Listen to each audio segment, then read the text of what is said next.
Well, welcome to the 8th talk on world history, which will be about ancient Greece, but not really ancient Greece as you would expect it to be done. This is ancient Greece in terms of fulfilled prophecy. Now, I'm going to do this as a Bible study on Daniel. It is amazing that God can control history to the extent that he will be able to tell someone hundreds of years before an event what will happen. And that really is one of the great proofs that the Bible is in fact an accurate revelation from God. Well, so our Bible study is going to be on the book of Daniel, and I won't actually use any slides, so I can just kind of quickly go through this. If we start with the chapter 2, and we are now in the palace of Nebuchadnezzar. It's around about, I presume, 590 BC. And Nebuchadnezzar has a dream. And the dream is of a great statue. And Daniel is being given from God the knowledge of what the dream is, but also the knowledge of what the interpretation of the dream is. And the dream composes of a statue with a golden head, a silver body, bronze middle thigh, iron legs, and iron and clay feet and toes. What we find out from this is that the golden head is none other than Nebuchadnezzar, the Babylonian kingdom. This is followed by a silver kingdom, a bronze kingdom, an iron kingdom, and finally a kingdom of clay and iron. And that this statue is then destroyed by a stone that is not cut out by human hands. So the stone that's not cut out by human hands, one can reasonably assume, is Christ, and that will be his second coming, when the whole of human history and all the empires of the world will be consumed. So in that case, we're starting off from Nebuchadnezzar and running through to the second coming, and that's what this statue is telling us. It's basically unfolding world history chronologically. Well, we know that the Silver Kingdom would be the Medo-Persians. That would be under Cyrus. And they destroyed the Babylonian Empire around about 537 BC. We then come to the Bronze Kingdom, which is the Greeks of Alexander the Great. And they destroy the Persian Empire around about 330 BC.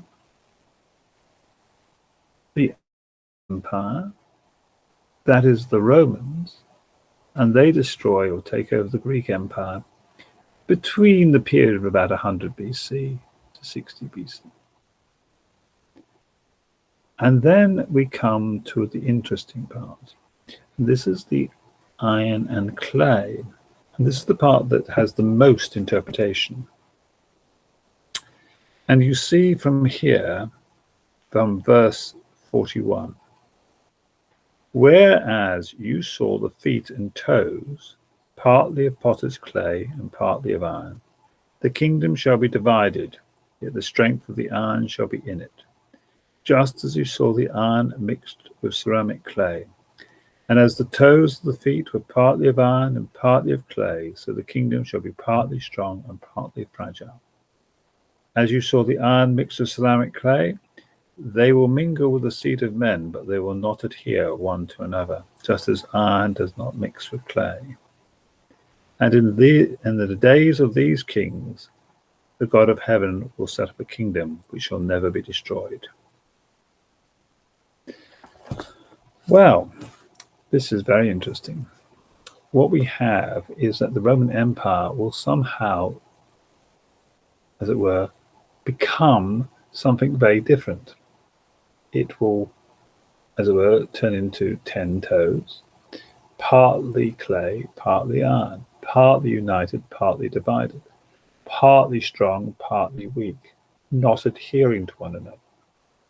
There is a sense of unity, but a sense of disunity.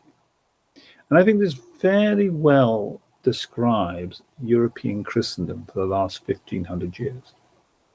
The Roman Empire in the West collapsed around about 470 AD.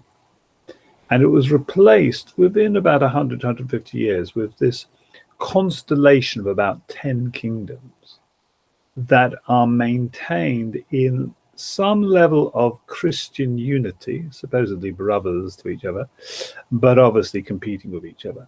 No one can become top dog and destroy and take over the rest. So they are endlessly locked in this fraternal hatred, you might say. And that's really been European history for 1500 years. A remarkable set of events that actually is quite unique, I think, almost. This very, it gets so absurd that in the last 300 years, Europe basically takes over the world, but they can't take over each other. And so their empires are not next to each other. They're essentially anywhere else but in Europe. I think that's amazing that we have here this incredible prediction of the future. Daniel follows this up in chapter 7 with a similar but slightly different set of prophecies in which he has a beast. And the first beast is a lion, which has wings, which is obviously Babylon. And if you've ever been to the Pergamon Museum in Berlin, you'll see the Babylonian walkway with the lions of wings there that Nebuchadnezzar produced. And so we have very clear knowledge that that's obviously Babylon. The next one is a bear, and that is obviously the Medo-Persians. Then a leopard is Greece. And then finally you have, again, the iron beast, the great iron beast of Rome. And this time we are introduced to the 10 horns. And of course that is going to be picked up in the book of Revelation in chapter 13, where we find the beast in chapter 13 has features of a lion, features of a bear, and features of a leopard. So we're obviously tied back into chapter 7 into this great prophetic vision. But I'll leave that interpretation to a later date when we come to deal with the Reformation. But it's the same principle. The 10 horns are those 10 toes, that same European Christendom. And again, when we deal with Reformation, we'll kind of deal with the book of Revelation and see how that can be unpacked. Let's go on to chapter 8, which is more pertinent to Greece. In chapter 8, we have the vision of the ram and the goat. The two-horned ram is Medo-Persians, 2 horns, 2 kings. And there's this virtually flying goat that goes across the sea, and that's Alexander the Great. What's interesting about the flying goat is that he has 1 horn, and he flies, as it were, at the ram and destroys it. And we know that's what happened. Basically, Alexander the Great in 2 years destroyed the whole Medo-Persian Empire. It was an amazingly fast piece of work. What the prophecy goes on to say is that that 1 horn gets broken into 4 horns, and it's not given to the child of this ruler, Alexander the Great, to take over his empire, but his empire is split up amongst 4 people who aren't his own children. And we know that's the case because his empire was split up into 4 generals. And so that is the story of ancient Greece in terms of Alexander the Great. And but interestingly, Josephus says in his book, which was written about 70 AD, that during this period of conquest, Alexander the Great was going to come to Jerusalem and destroy it because they'd been quite pro the Medes and Persians, and that was what he was going to do. And however, he had a dream that some people in white were going to come to him with a book, and he was to take note. Well, the people who came to him were the priests, because the priests wanted to kind of avoid being destroyed, obviously. And they came to Alexander the Great before he arrived at Jerusalem and showed him the Bible and showed him, you are the fulfillment of this prophecy. And Alexander the Great was quite chuffed, I think, by that and decided not to destroy Jerusalem. Anyway, that's the story that Josephus tells us. But it's interesting. So let's move on to our next chapter, which is chapter 9. Chapter 9 is incredible because in chapter 9 we have something slightly different. This is the prediction of the coming of the Messiah. And what we find in verse 24 is this statement: 70 weeks are determined for your people and for your holy city, to finish transgression, to make an end of sins, to make reconciliation for iniquity, to bring in everlasting righteousness, to seal up vision and prophecy, to anoint the most holy. So what we have is that the coming of the Messiah will be attached to the dealing with iniquity, with establishing righteousness, and to make an end of sins. So the Messiah is not coming to liberate Jerusalem as the Jews thought. He's actually coming to deal with sin. It's very clearly stated there. Then it says this in verse 26: the Messiah shall be cut off, but not for himself. So now we have the introduction that the Messiah is going to die, and therefore, and that's one of the reasons why when Jesus was walking on the road to Emmaus, he told the two disciples, why are you so surprised that your Messiah dies? It's written in Scripture he's going to die. So it says here very clearly, the Messiah will be cut off, but not for himself. Now, as his death is not because he has sinned, it's to deal with our sin. But it's the next part of the verse that absolutely blew me away when I read it and understood it. I've read it many times, but understood it. Because this is what it says further on in verse 26. And the people of the prince who is to come shall destroy the city and the sanctuary. So embedded in this great messianic prophecy is the description of the destruction of Jerusalem. So it should have come as no surprise that Jerusalem was destroyed in 70 AD by the prince who was Titus, the son of Vespasian, who was the Caesar at the time.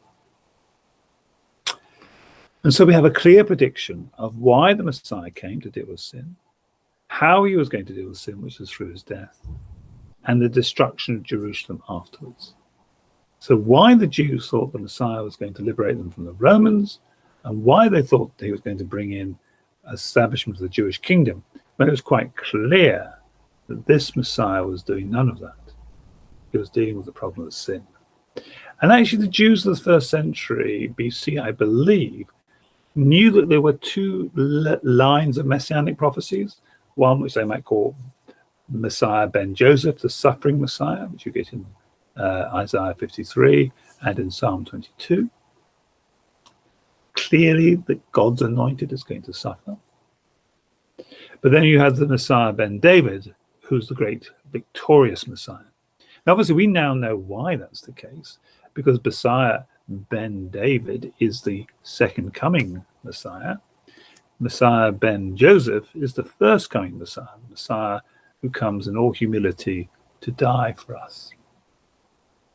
And I see in Daniel 9 an incredible prophecy about what the Messiah is going to do, how he's going to do it, and what's going to happen afterwards.